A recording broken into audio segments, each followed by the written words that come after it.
pulses with an energy so strong that he feels he can almost touch it. Having spent many years with the FAA as a controller and then a manager, Sliney is intimately familiar with the workings of the agency. Originally, he had trained to be a lawyer. He returned to the agency only 6 months ago after many years of working in a law partnership he started with a friend from law school. He hadn't thought much about rejoining the agency until his friend, Jack Keyes, the FAA's manager of tactical operations, approached him with a tantalizing offer.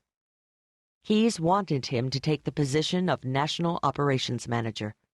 But thinking things over, Sliney asked instead for a job first as a specialist.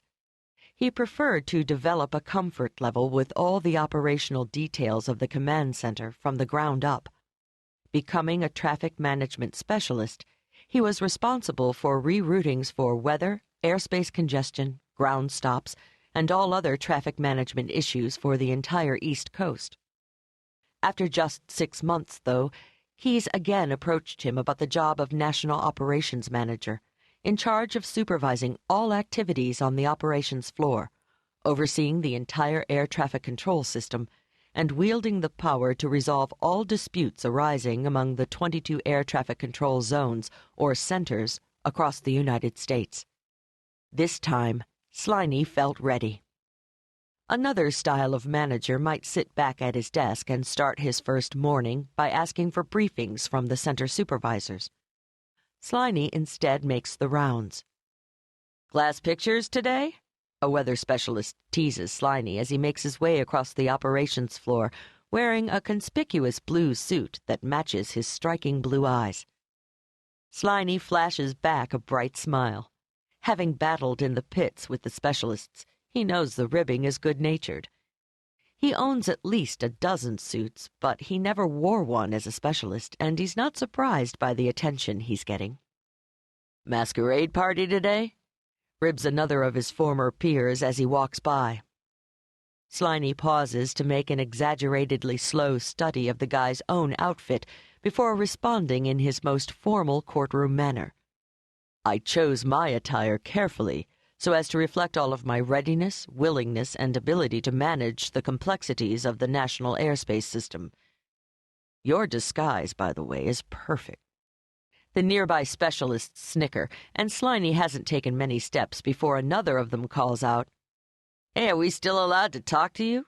Do we need to address you as Your Honor?" Sliney doesn't miss a beat. "No, you may still address me as Ben. However, henceforth you may not approach me without permission."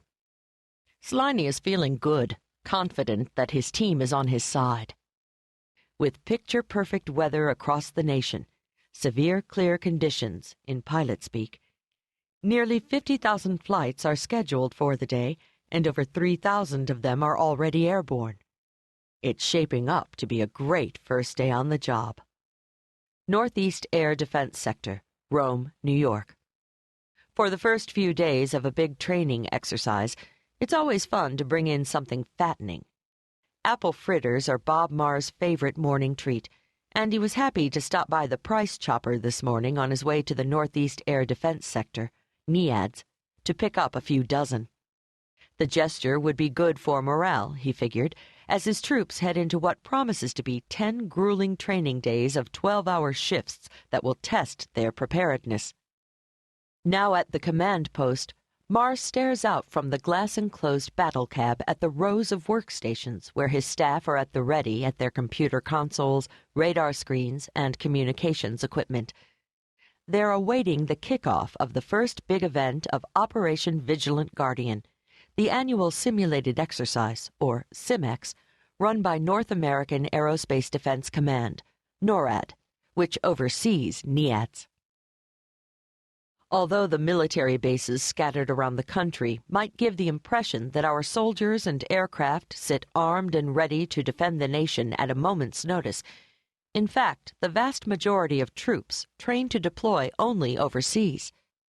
NORAD alone is responsible for the detection of and response to an attack against the mainland United States.